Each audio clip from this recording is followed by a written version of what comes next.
Android's desktop mode gets a handy shortcut to pin favorite apps. Imagine being able to transform your Pixel phone into a full-fledged desktop experience with just a few taps. Google is making that vision a reality, albeit still in its developmental stages.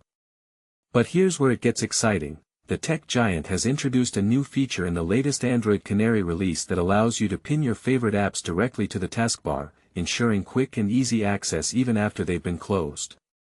This might seem like a minor tweak, but it's actually a significant step forward in Google's quest to turn Android into a serious contender in the desktop market, particularly in light of stiff competition from devices like the iPad. Android's desktop mode, which was recently unveiled, has the potential to revolutionize how we use smartphones as desktop replacements. However, it's still missing several features that are standard on other desktop operating systems. Google has been working tirelessly to fill these gaps, and the newly added Pin to Taskbar functionality is a perfect example of this progress. In the latest Android Canary build, you'll find a new shortcut labeled Pin to Taskbar within each app's context menu in the desktop mode launcher. By selecting this option, the app will be added to the dock, making it accessible at all times, even after it's been minimized or closed. Unpinning an app is just as straightforward. You can either drag its icon off the dock or choose the Unpin from Taskbar option from the app's taskbar context menu.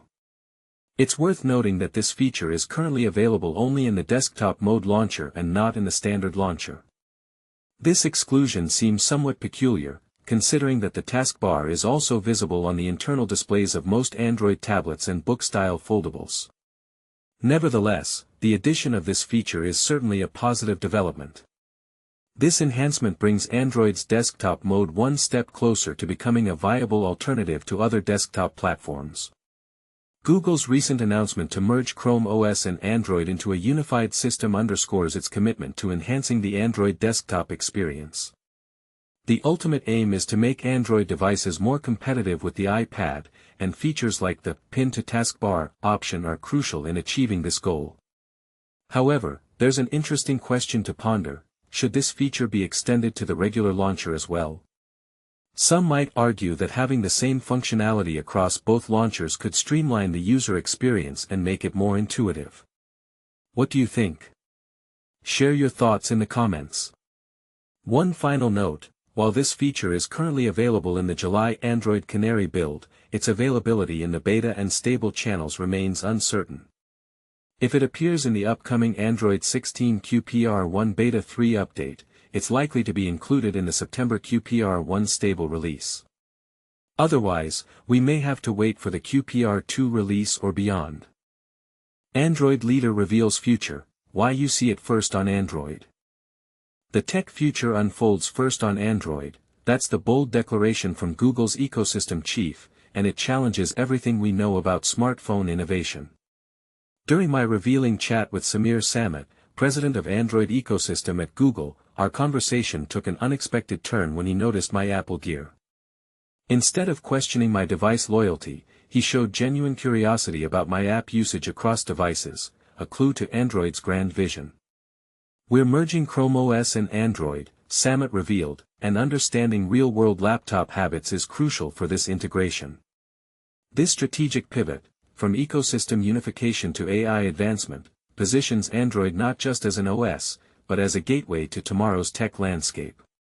After discussing hardware upgrades and Chrome OS evolution, we dove into Android 16's game-changing features. Launched at Google I/O 2025, this baklava-coated update delivers Material 3 Expressive, Android's most radical design overhaul in 4 years. Imagine snapping a photo, setting it as wallpaper, and watching your phone dynamically recolor Gmail and third-party apps to match. Samit calls this balance modern yet familiar, avoiding jarring changes while enabling deep personalization. Here's the twist: unlike previous years where Samsung flagships launched with outdated Android versions, the Galaxy Z Fold 7 debuts with Android 16 Day 1, thanks to Google's revamped, trunk-stable development pipeline and seamless Android Drops updates. We now sync releases with manufacturers' launches, Samit emphasized, so your phone quarterly announces, "Hey, I just got better." But here's where it gets controversial. Samit argues switching ecosystems should be frictionless, yet admits it's needlessly hard. It's 2025, he asserts, consumers deserve effortless data migration across platforms. While Apple and Google offer transfer tools, Samit highlights the real barrier, ecosystem fragmentation. Take messaging, the infamous green versus blue bubble battle. But this is the part most people miss. RCS adoption finally enables iMessage-like features, read receipts, typing indicators, universally.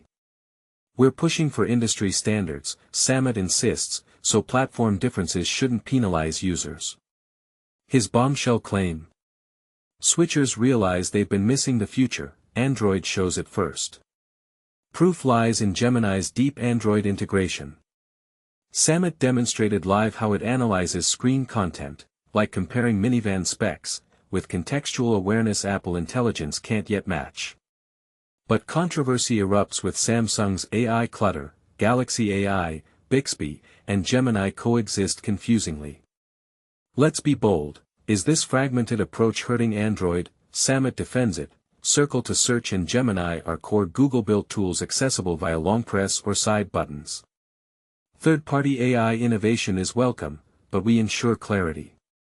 Yet critics wonder, can users distinguish Galaxy AI from Gemini in daily use?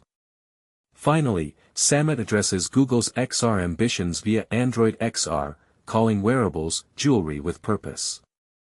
Partnering with Warby Parker and Gentle Monster merges fashion with function, while AI transforms glasses into visual interpreters, translating signs, explaining diagrams.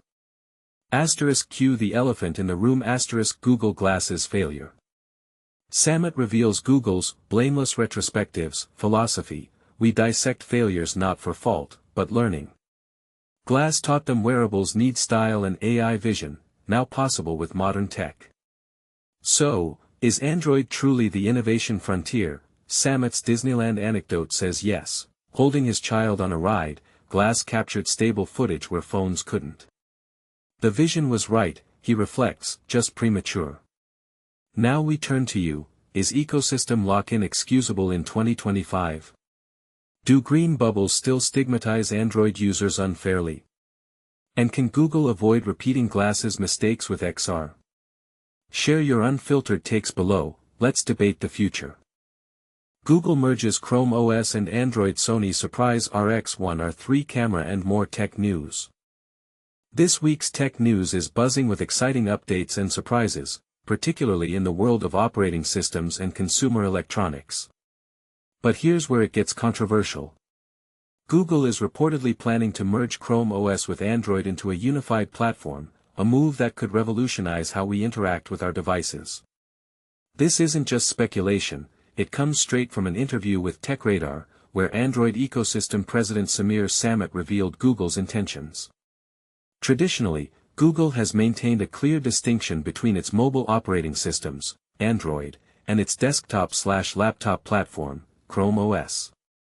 However, they've introduced some crossover features over the years, such as allowing Android apps on Chromebooks since 2016. Now, with Samit's announcement, the lines are blurring even further. During the same interview, Samit also touched on a potential future Google laptop, hinting at a renewed interest in the laptop market. His comment about observing current laptop usage patterns suggests that Google might be gearing up to launch a new flagship device. This comes after the last Google laptop, the Pixelbook Go, was released in 2019, following the Pixel Slate, which faced mixed reviews. If Google does indeed proceed with merging the platforms, having a solid hardware lineup like the Pixel series will be crucial for the transition. Moving on to Google's upcoming hardware event, set for August 20th in Brooklyn, New York, the company is poised to unveil the Pixel 10 series smartphones, a new Pixel Watch, and fresh wireless earbuds.